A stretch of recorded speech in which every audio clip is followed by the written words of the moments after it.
Bonjour mes colombes, aujourd'hui là je vous viens avec une histoire abracadabra, maman, mettez seulement vos organes de côté s'il vous plaît. Bon, il s'agit, bon c'est pas très farouche non plus, bon. Il s'agit en fait d'une l'histoire d'une fille, d'un jeune couple en fait, surtout d'une fille on va dire, parce que c'est elle qui raconte son histoire après l'échec quoi. Donc elle a rencontré un garçon qui venait apparemment de l'Angleterre et tout, ils se sont rencontrés, ils ont passé du temps ensemble, ils sont mariés, ils vivaient vraiment une idylle amoureux tellement doux et tout. Et le gars avait une bonne situation et la fille, bon quand il a rencontré, elle se battait encore, donc elle était couturière mais bon vraiment elle ne faisait rien de bon franchement. Quand il dit rien de bon c'est genre elle n'évoluait pas en fait, elle savait coudre mais elle n'évoluait vraiment pas. Mais grâce à son mari, elle a pu ouvrir sa propre maison de couture, elle a créé une maison de couture en fait, elle employait maintenant des gens et tout, elle causait des habillements pour tout style d'événements en fait quoi, tout type de personnes et tout. C'est comme ça qu'avec le temps elle a commencé vraiment à évoluer, à rencontrer vraiment des hommes d'affaires, des femmes d'affaires, des grandes personnalités en fait quoi. Donc chacun avait son événement, il venait seulement à la retrouver. En tout temps avec son mari ça se passait tellement bien, il vivait vraiment l'amour idéal quoi, du parfait amour on va dire quoi. Et elle ne jurait que par son nom parce que bien sûr c'est lui qui l'a aidé, elle aimait vraiment et tout. Ils ont eu une fille entre temps aussi et tout. Donc c'est comme ça que elle aussi de son côté maintenant avec le temps, comme tu dis qu'elle rencontrait justement des grandes dames et tout, elle a un jour fait la rencontre d'une grande dame qui est venue à dans sa maison de couture. En fait elle voulait vraiment qu'elle lui fasse un habit exceptionnel. Elle disait qu'elle se plaignait que chaque fois qu'elle va à des fêtes, ses copines étaient toujours les mieux habillées parce qu'elle venait chez la dame en fait, se fait coudre vraiment de beaux vêtements et tout. Elle disait alors que pour sa cérémonie qu'elle va organiser, elle veut être l'une des plus belles. Elle a rectifié, elle a dit je veux être la plus belle quoi, donc je veux avoir la plus belle tenue. C'est comme ça alors que la fille a dit que tu es venue au bon endroit et nous allons vraiment vous faire une surprise stérile. C'est comme ça qu'elles ont choisi le tissu et tout, puis elle a accompagné la dame à la porte et tout. Elle a fait coudre l'habit. La soirée s'est bien passée, la femme avait vraiment le plus beau vêtement de la soirée et tous les gens tellement apprécié tout. Et donc c'est comme ça que elle a essayé de revoir encore la couturière quoi, juste pour passer le temps avec elle. Elle l'a menée à sortir un peu et elle était avec sa copine. Ce jour ils ont commencé à bavarder et tout, dire comment oh leurs maris sont toujours dehors, ils n'ont jamais le temps pour elle et tout. Et ils sont certainement en train de la tromper et tout. La couturière, la jeune dame en question dit que non, mais attends, c'est pas tous les hommes qui trompent. Pourquoi est-ce que vous pensez ça? Les deux femmes lui ont dit que ne crois pas que ces hommes-là, attends, tu crois qu'ils sont là comme ça, ils voyagent tout le temps, ils partent en voyage d'affaires et tout, ils ne trompent pas. Que les hommes sont des éternels trompeurs et tout, et que c'est dans leur sang, c'est dans leur ADN en fait quoi. Et la fille a dit que non, je pense pas quand même, je pense pas. L'autre, l'une des filles lui a dit que moi je croyais comme quand je pouvais mettre ma main au feu pour mon mari jusqu'à ce que quand il est décédé, les enfants sont sortis de partout. C'est là que je dis que ah maman, on ne jamais fait confiance totale à ça, c'est ce qu'elle disait en fait que il peut y avoir des exceptions et tout, mais vraiment mieux vaut s'attendre au pire que de croire qu'il n'y a rien alors qu'après bon. Donc c'est comme ça encore alors que on a vraiment l'a mené à changer d'avis. C'est comme ça qu'elle commence à sortir un peu tout le temps. Les filles là disaient que c'est comme ça que quand nos maris sont pas obligés de sortir comme ça aussi, boire, manger bien, parce que pour se faire plaisir quand même. Parfois aussi on est obligé même de payer les petits garçons là et tous les gigolos là pour qu'ils nous fassent plaisir et tout. La fille a dit non, je peux pas faire une chose comme ça. Mais avec le temps, on a pu la convaincre jusqu'à ce qu'elle a commencé aussi à jouer à ce jeu là. Chaque jour maintenant c'était que après le travail elle va à l'hôtel. Pendant même sa pause, elle va à l'hôtel. Pendant ceci, elle va à l'hôtel. Ah bah maman, c'était chaud. C'était chaud. Elle n'avait plus le temps pour sa fille, pour son mari, non. Et que son mari l'appelle même, elle n'est pas là, elle n'est pas disposée à parler. Soit c'est qu'elle avait un client, on reste à la maison, elle attend, elle ne vient pas, il est 19h, il est 20h, elle n'est pas là. Quand elle rentre, on lui demande, c'est le travail, c'est les clients, c'est nanani. À un moment, son mari, vraiment, il a décidé un jour de venir lui faire une surprise au travail, quoi, avec son déjeuner et tout. Il arrive comme ça au travail, n'est-ce pas, la réceptionniste lui dit que, madame n'est pas là. Madame n'est pas là. Il dit que mais j'ai pourtant vu sa voiture là-bas d'ailleurs. Il dit que non, elle peut-être sortie faire quelque chose et tout. Le temps de réfléchir même pour ce qu'elle devait dire, mon mari, l'ango arrive directement puisqu'elle avait vu son mari venir. Et elle était en fait dedans avec un gars. C'est pour ça que la réceptionniste était en train de lui dire qu'elle n'est pas là. Elle était avec son gars là et tout dedans. Du coup là, elle demande son gars de se rhabiller. Elle est sortie vite. Elle a montré son mari là-bas dans le hall quoi. Donc elle lui dit alors, mais qu'est-ce que tu fais ici? Pourquoi tu m'as pas dit que tu venais? Attends, mais si je t'avais dit que je venais, ça devait être la surprise. Hein? J'ai apporté le déjeuner ici, il dit que non, j'ai déjà mangé, je vais vraiment sortir pour mon déjeuner, et puis elle a mangé tout. Et puis, elle essaie alors de raccompagner son mari. Là que le gars a dit que non, il y a quelque chose qui ne va pas de toute façon. Il a vraiment douté, il a donc décidé d'engager un détective privé afin que le gars suive les faits et gestes de sa femme, quoi. Ce qui a été fait, et le gars a ramené donc des photos, embarrassantes, on va dire, quoi, dans des positions bizarres, des photos des gars qui sortaient des voitures devant l'hôtel, ils partent à l'hôtel, ils s'arrêtent un genre, façon manière là, ils s'embourrachent et tout. Le gars a dit que donc c'est comme ça. Ok. Il a essayé de parler avec la femme que ouais, vraiment, il faut arrêter.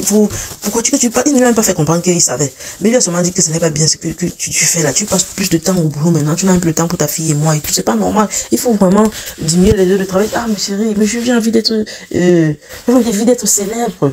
Laisse-moi un peu, s'il te plaît, travailler, hein. Laisse-moi. Elle commence à parler, à chaque fois, son mari attend à la maison, elle rentre, le mari parle, l'ango dit que, monsieur, moi, elle a commencé même à lui manquer de respect, en fait, parce que je travaille dur tout le temps, et puis, je n'ai pas le temps pour des trucs comme ça, je veux plus ceci, je veux plus que je me touche, je veux plus que, ah, maman. C'est comme ça que, ah, regardez alors que, d'accord. Il a décidé donc, de faire venir son ami, parce que lui, elle demandait le divorce tout le temps, le gars ne voulait pas venir. Et non, c'est pas normal, hein, notre petite fille, range quoi, prends le temps, tu vois, et le gars était même prêt à lui pardonner, mais comme elle n'a même pas voulu changer, bon, il a dit que, ok, il a retiré le cœur sur elle. En fait, il a fait venir son ami qui vivait en Europe et tout. Et son ami est venu donc. Il dit à son ami, il a dit à sa femme que bon, mon ami va venir et tout, parce que quelque temps, elle faisait genre pour, et c'était celui qui était en fait un des garçons d'honneur, le meilleur même en fait, quoi, comment j'ai Bright of Honor, c'est lui qui était vraiment le meilleur, mais son mari et tout. Donc, l'ango a dit que, ah, donc c'est lui qui vient, elle dit à son mari dans ce cœur. Elle a un peu dit, yeah, ok, c'est pas un problème s'il vient. Mais dès que son mari se tourne, elle est fière parce qu'elle sait que, mon ami, celui-là, c'est la bonne viande et tout. Donc, le gars vient alors à la maison. Et le jour où il arrive même déjà, il sort de la voiture et tout, pendant que son mari est déjà avancé, elle ne reste pas derrière, du gars que non, donc tout ça, je vais porter tout. Il dit, ah, ok, ça va alors.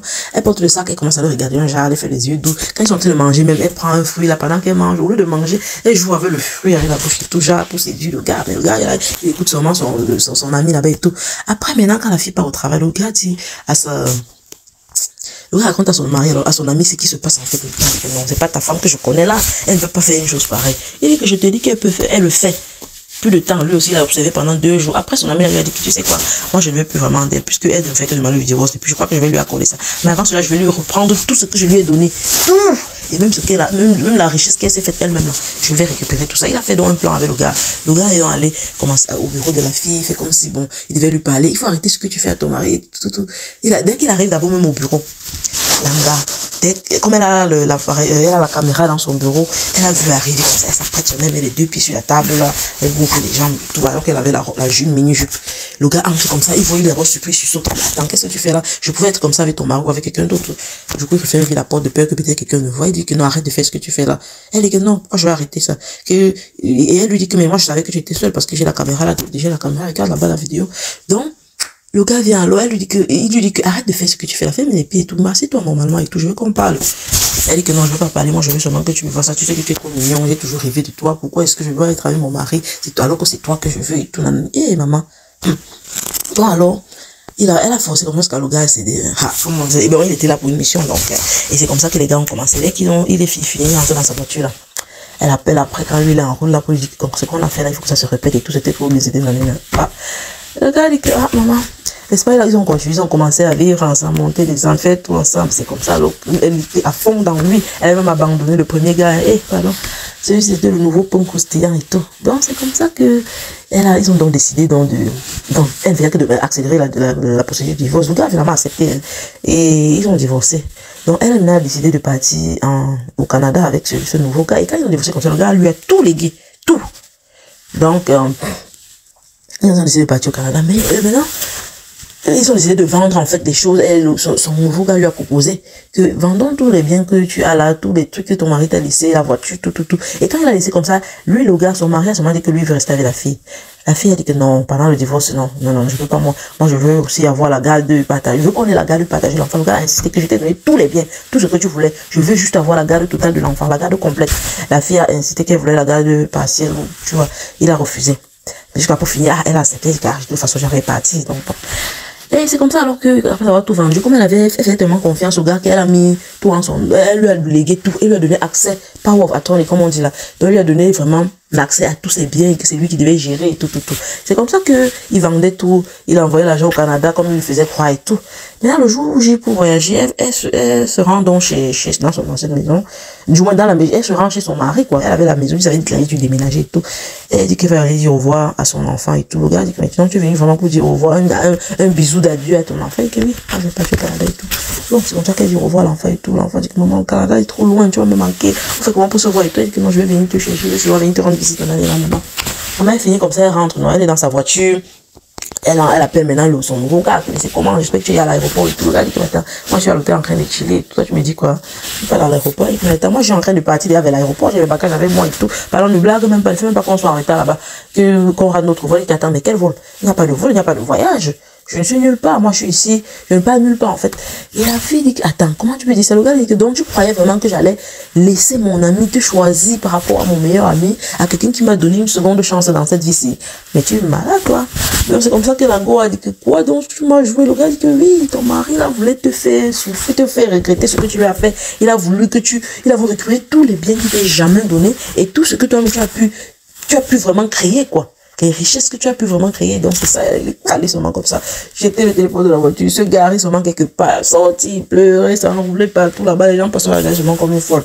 Il y a seulement finalement une dame là qui était dans sa voiture, elle s'est arrêtée comme ça, elle a envoyé ça, je sais pas, ça, peut-être sa ménagère, je sais pas trop, sa femme de compagnie, peut-être, elle est alors parler à celle-là, il l'a ramené dans la voiture. C'est comme ça qu'elle a expliqué alors l'histoire à la femme. Tu vois, elle lui raconte tout ce qui s'est passé, elle pleure, que oh, c'est moi qui ai mal fait. La femme, donc, elle raconte, la femme elle dit, mais qu'est-ce que tu as fait comme ça? Qu'est-ce que tu as fait? Elle lui dit que vraiment, je regrette d'avoir fait tout ça. La dame, la dame lui dit que vraiment, moi, je crois que tu as besoin vraiment d'aide et tout. Il faut voir quelqu'un à qui tu vas raconter tout ça. La femme, la fille, alors, lui demande si elle est psychologue. Elle dit que non, je suis pas vraiment psychologue. Sauf que j'ai eu à peine vraiment mon frère qui s'est suicidé. Donc, il a fini avec lui-même, quoi. Et donc, depuis ce moment-là, vraiment, j'ai décidé que je vais vraiment assister les gens autant que possible. Parce que pour moi, le suicide est une solution permanente à un problème temporaire. Ça, c'est une phrase que j'ai vraiment aimée. Donc, le fait de se prendre la vie soi-même, c'est une solution permanente. Parce que tu ne peux pas reverser cela. C'est un truc qui est arrivé à un problème temporaire. Alors que le problème, parce qu'il est temporaire, ça veut dire que tu pourrais résoudre le problème. J'ai vraiment aimé beaucoup cette citation. C'est comme ça qu'elle a, c'est fini. Alors, l'histoire est finie. La fille, elle a commencé à parler seulement à la fille. Elle a hébergé ses ailes pendant un bout de temps, jusqu'à ce qu'elle puisse vraiment reprendre un envol, en fait, quoi. Et donc, la morale, pour moi, c'est vraiment le fait, justement, que il ne faut pas, la main qui t'a nourri, là, faut pas blaguer avec. L'homme, là, l'a pris vraiment dans la, je vais dire, entre parenthèses, dans la rue. Et il a fait d'elle ce qu'elle est devenue. Je vais dire, même si à un moment, tu veux te séparer, il y a des manières plus saines. C'était mieux même de partir avant de commencer ce genre de vie. Mais la façon de faire, manquer de respect à un certain moment, il ne se fait même plus de sa fille. Et donc, il était prêt à lui pardonner, même après tout ce qu'il a appris là. Mais niet, manque de respect total. Donc, faisons très attention dans cette vie-ci. Et quand tu as quelqu'un qui est de bien, parce que cet homme, c'était quand même quelqu'un de bien. Même si à un moment, peut-être, il trouve qu'il est ennuyeux. Parler, communiquer, arranger les choses et tout. Et les mauvaises compagnies là, c'est même alors la plus grande leçon. On dit souvent que on dit souvent que les mauvaises compagnies corrompent les bonnes mœurs. Faisons attention avec les gens avec qui on marche. Tu rencontres des gens, les grandes dames. Toi, tu n'es pas une grande dame. Tu te mélanges à eux. Sois sage. On peut être ami avec ce style de personnes, mais avec retenue. Mais quand tu es ami avec eux et que tu suis leur rythme, ça va t'amener loin. Regardez l'histoire de cette fille. Prenez cela vraiment au sérieux. Dis-moi ce que vous pensez. Dis-moi ce que vous avez appris de cette histoire vraiment dans les commentaires. Et ouais, on se retrouve à la prochaine histoire ou à la prochaine vidéo. Dites-moi si vous aimez ce concept et si vous aimeriez qu'on le multiplie. Ou si vous avez des sujets, suggérez-les s'il vous plaît. À bon entendeur, salut mes colombes.